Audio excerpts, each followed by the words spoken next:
আমরা আজকে শুনতে পেরেছি যে সংস্কার পরিষদের শপথ বিএনপি গ্রহণ করেনি। আমি বলবো যে একদিন দেরিও জুলাইয়ের যে অনুভূতি তাকে আঘাত করে। আমরা আহ্বান জানাবো কোনো মতেই আর বিলম্ব যেন করে না হয়। পরিবর্তনের আকাঙ্ক্ষা দিয়ে মানুষ এবার ভোট দিয়েছে, পুরনো বন্দোবস্তে মানুষ হাঁপিয়ে উঠেছে।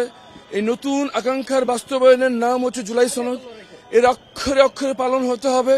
কোনো বিলম্ব, একটা দিনের জন্য বিলম্ব জনগণের মনে শঙ্কা তৈরি করে যেটা আদৌ বাস্তবায়ন হবে কিনা। প্রথমত যে কারণ তারা দেখেছে এটা সম্পূর্ণ অযৌক্তিক।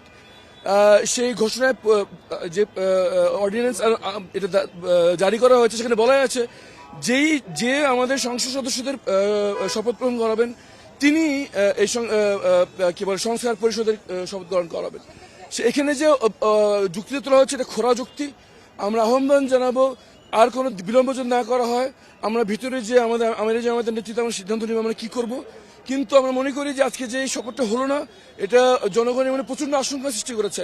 অবিলম্বে তারা আশঙ্কা দূর করবেন এবং কোন কাল বিলম্ব না করে এই শপথ গ্রহণ করে স্পষ্ট বলেছে তারা এই শপথটা নেবে না। আপনাদের পদক্ষেপ কি হবে? আমরা নিতে চাই কিন্তু সিদ্ধান্ত আমরা আমির জামাত নেবেন। আমরা ভিতরে যাচ্ছি যে আমরা সিদ্ধান্ত আমরা তখন উনি দেবেন, সেই অনুযায়ী আমরা কার্যকর করবো।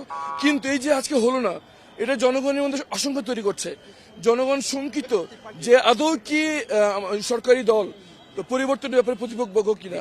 আমার বিশ্বাস জনাব তারেক রহমান অবিলম্বে এই সংকট দূর করে জুলাই সনদ বাস্তবায়ন করবেন। ধন্যবাদ সবাইকে।